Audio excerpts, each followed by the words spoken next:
사순절 24째 날입니다. 십자가의 도를 배운 후 오늘은 십자가 사랑의 본질을 봅니다. 우리가 아직 연약할 때, 죄인 되었을 때 그리스도께서 우리를 위해 죽으신 하나님의 사랑을 묵상합니다.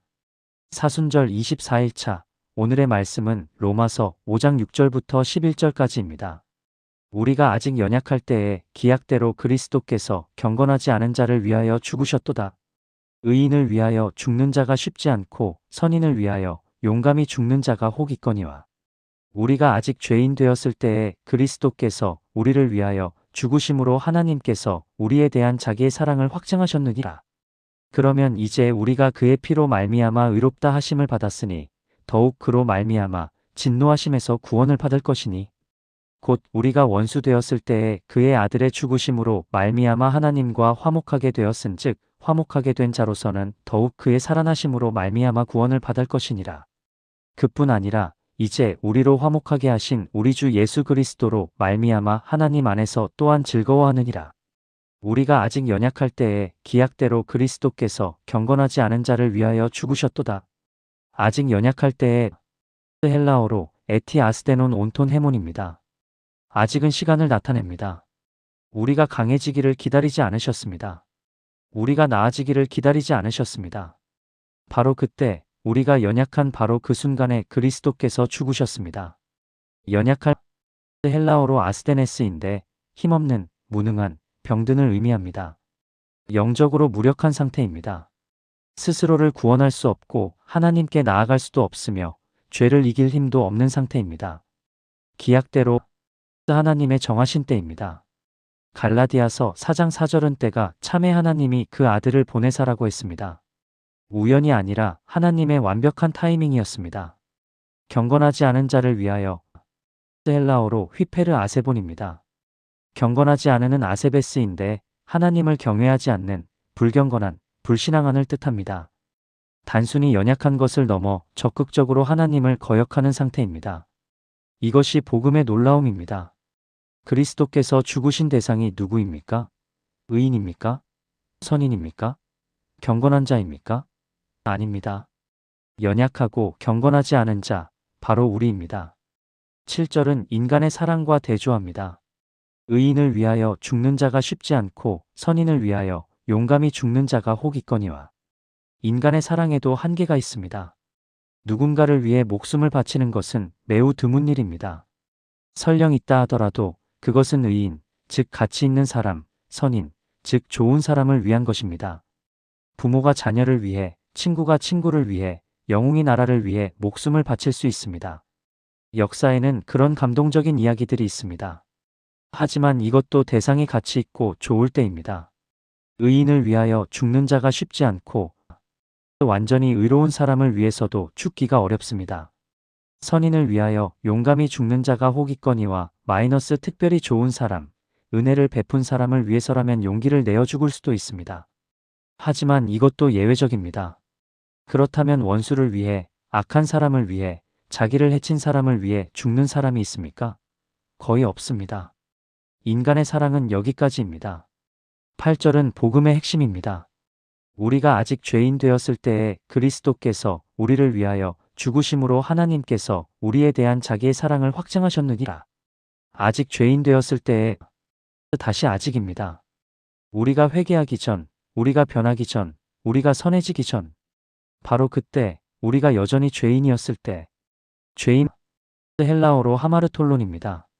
단순히 죄를 지은 사람이 아니라 죄의 본질을 가진 사람, 죄의 상태에 있는 사람입니다. 에베소서 2장 1절은 허물과 죄로 죽었던 너희라고 했습니다. 의인도 아니고 선인도 아니며 그저 연약한 것도 아닙니다. 죄인입니다. 하나님을 거역하고 하나님께 대적하며 하나님을 원수로 삼은 자들입니다. 그리스도께서 우리를 위하여 죽으심으로 바로 이런 우리를 위해 그리스도께서 죽으셨습니다. 휘페르 헤몬 우리를 대신하여 우리를 위하여 대속입니다.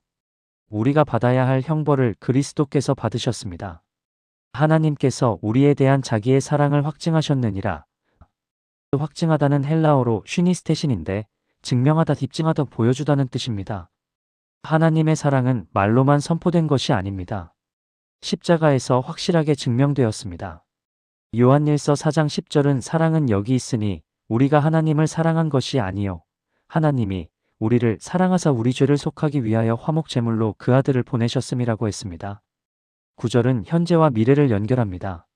그러면 이제 우리가 그의 피로 말미암아 의롭다 하심을 받았으니 더욱 그로 말미암아 진노하심에서 구원을 받을 것이니 그의 피로 말미암아 예수님의 피, 십자가의 피입니다. 히브리서 9장 22절은 피 흘림이 없은즉 사함이 없느니라고 했습니다. 예수님의 피가 우리 죄를 씻었습니다. 의롭다 하심을 받았으니 칭의입니다. 과거 시제입니다. 이미 완료되었습니다.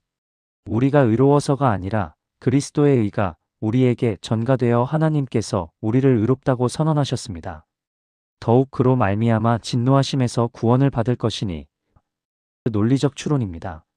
우리가 죄인이었을 때 그리스도께서 죽으셨다면 이제 의롭다 하심을 받은 우리는 더욱 확실하게 구원받을 것입니다. 진노하심 하나님의 거룩한 진노입니다. 죄에 대한 하나님의 반응입니다. 하지만 그리스도께서 이미 그 진노를 받으셨기에 우리는 구원받습니다. 10절은 더 강한 표현을 사용합니다. 곧 우리가 원수 되었을 때에 그의 아들의 죽으심으로 말미암아 하나님과 화목하게 되었은즉 화목하게 된 자로서는 더욱 그의 살아나심으로 말미암아 구원을 받을 것이니라. 원수 되었을 때에 헬라어로 에크드로이 온테스입니다. 단순히 무관심한 것이 아니라 적극적인 적대 관계입니다. 우리가 하나님의 원수였습니다. 로마서 8장 7절은 육신의 생각은 하나님과 원수가 되나니 이는 하나님의 법에 굴복하지 아니할 뿐 아니라 할 수도 없음이라고 했습니다. 골로새서 1장 21절은 전에 악한 행실로 말미암아 멀리 떠나 마음으로 원수가 되었던 너희들이라고 했습니다. 하나님과 화목하게 되었은즉 화목은 헬라어로 카탈라게인데 화해, 관계 회복을 의미합니다. 원수 관계가 친밀한 관계로 바뀌었습니다. 어떻게? 그의 아들의 죽으심으로 말미암아 더욱 그의 살아나심으로 말미암아 구원을 받을 것이니라. 십자가만이 아니라 부활도 중요합니다. 그리스도께서 살아나셨기에 우리도 구원받습니다. 죽음에 머물지 않고 생명으로 나아갑니다. 11절은 결론입니다. 그뿐 아니라 이제 우리로 화목하게 하신 우리 주 예수 그리스도로 말미암아 하나님 안에서 또한 즐거워하느니라. 그뿐 아니라 구원만이 아니라 더 있습니다. 하나님 안에서 또한 즐거워하느니라. 헬라어로 카우코메노이 엔토데오입니다. 카우카우마이는 자랑하다, 기뻐하다, 즐거워하다는 뜻입니다. 우리는 하나님 안에서 즐거워합니다. 왜냐하면 하나님께서 우리의 원수가 아니라 아버지이시기 때문입니다. 하나님을 두려워하지 않고 사랑합니다. 하나님을 피하지 않고 가까이 나아갑니다. 우리로 화목하게 하신 우리 주 예수 그리스도로 말미암아 모든 것이 그리스도를 통해서입니다. 그리스도 없이는 불가능합니다. 그리스도로 말미암아 우리는 하나님과 화목하고 하나님 안에서 즐거워합니다. 사순절은 십자가 사랑을 묵상하는 시간입니다. 우리가 아직 죄인 되었을 때에 그리스도께서 우리를 위하여 죽으심으로 하나님께서 우리에 대한 자기의 사랑을 확증하셨느니라. 이것이 복음입니다. 조건 없는 사랑, 자격 없는 자에게 주시는 사랑, 원수를 위한 사랑입니다. 우리가 사랑스러워서가 아니라 하나님께서 사랑이시기 때문입니다. 우리는 무엇을 해야 합니까? 아무것도 할 수 없었습니다. 연약했고 경건하지 않았으며 죄인이었고 원수였습니다. 하지만 하나님께서 먼저 사랑하셨습니다. 이 사랑을 받았다면 우리도 사랑해야 합니다. 요한일서 4장 11절은 사랑하는 자들아 하나님이 이같이 우리를 사랑하셨은즉 우리도 서로 사랑하는 것이 마땅하도다라고 했습니다. 오늘 우리도 고백합시다. 하나님께서 우리를 사랑하사 우리 죄를 속하기 위하여 화목 제물로 그 아들을 보내셨습니다. 그리고 이 사랑에 감사하며 살아갑시다. 기도드리겠습니다. 무조건적으로 사랑하시는 하나님 아버지, 사순절 24째 날 십자가 사랑의 본질을 묵상합니다. 우리가 아직 죄인 되었을 때에 그리스도께서 우리를 위하여 죽으심으로 하나님께서 우리에 대한 자기의 사랑을 확증하셨느니라. 이 말씀이 제 마음을 녹입니다. 주님께서는 제가 연약할 때 사랑하셨습니다. 제가 강해지기를, 나아지기를 기다리지 않으셨습니다. 바로 그때 제가 연약한 바로 그 순간에 그리스도를 보내셨습니다. 저는 영적으로 무력했습니다. 스스로를 구원할 수 없었고 하나님께 나아갈 수도 없었으며 죄를 이길 힘도 없었습니다. 하지만 주님의 때가 되었을 때 주님께서 행하셨습니다. 주님, 저는 경건하지 않았습니다. 하나님을 경외하지 않았고 불경건했으며 불신앙했습니다. 단순히 연약한 것을 넘어 적극적으로 하나님을 거역했습니다. 하지만 바로 그런 저를 위해 그리스도께서 죽으셨습니다. 인간의 사랑과는 다릅니다. 사람들은 의인을 위해, 선인을 위해, 가치 있는 사람을 위해서만 희생합니다. 그것도 매우 드뭅니다. 하지만 주님께서는 죄인을 위해, 원수를 위해 죽으셨습니다. 제가 죄인이었을 때 주님께서 저를 위해 죽으셨습니다. 제가 회개하기 전, 변하기 전, 선해지기 전. 바로 그때 제가 여전히 죄인이었을 때 십자가에 달리셨습니다. 죄의 본질을 가진 저, 죄의 상태에 있던 저, 허물과 죄로 죽었던 저를 위해 그리스도께서 죽으셨습니다. 제가 받아야 할 형벌을 대신 받으셨습니다. 하나님, 이것이 주님의 사랑이었습니다. 말로만 선포하신 것이 아니라 십자가에서 확실하게 증명하셨습니다. 사랑의 증거는 십자가입니다. 그리스도의 피로 저는 의롭다 하심을 받았습니다. 제가 의로워서가 아니라 그리스도의 의가 제게 전가되어 하나님께서 저를 의롭다고 선언하셨습니다.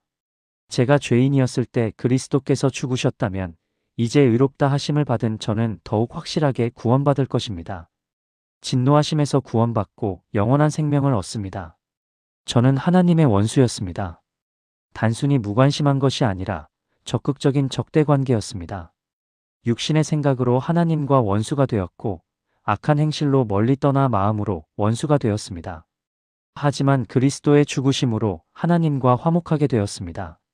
원수 관계가 친밀한 관계로 바뀌었습니다. 화해했고 관계가 회복되었습니다. 십자가만이 아니라 부활도 감사합니다. 그리스도께서 살아나셨기에 저도 구원받습니다. 죽음에 머물지 않고 생명으로 나아갑니다. 이제 저는 하나님 안에서 즐거워합니다. 하나님께서 제 원수가 아니라 아버지이시기 때문입니다. 하나님을 두려워하지 않고 사랑합니다. 하나님을 피하지 않고 가까이 나아갑니다. 모든 것이 그리스도를 통해서입니다. 그리스도 없이는 불가능했습니다. 그리스도로 말미암아 저는 하나님과 화목하고 하나님 안에서 즐거워합니다. 이 사순절 기간 동안 십자가 사랑을 깊이 묵상하게 하옵소서. 조건 없는 사랑, 자격 없는 자에게 주시는 사랑, 원수를 위한 사랑을 감사하게 하옵소서. 제가 사랑스러워서가 아니라 하나님께서 사랑이시기 때문임을 잊지 않게 하옵소서. 제가 무엇을 했기 때문이 아니라 하나님께서 먼저 사랑하셨기 때문임을 기억하게 하옵소서. 이 사랑을 받았으니 저도 사랑하게 하옵소서. 하나님께서 이같이 저를 사랑하셨으니 저도 다른 사람들을 사랑하게 하옵소서. 조건 없이 자격을 따지지 않고 심지어 원수까지도 사랑하게 하옵소서. 십자가를 향해 걸어가시는 주님을 따릅니다. 죄인을 위해, 원수를 위해 목숨을 바치신 그 사랑을 본받습니다. 감사합니다, 주님. 주 예수 그리스도의 이름으로 기도드립니다. 아멘.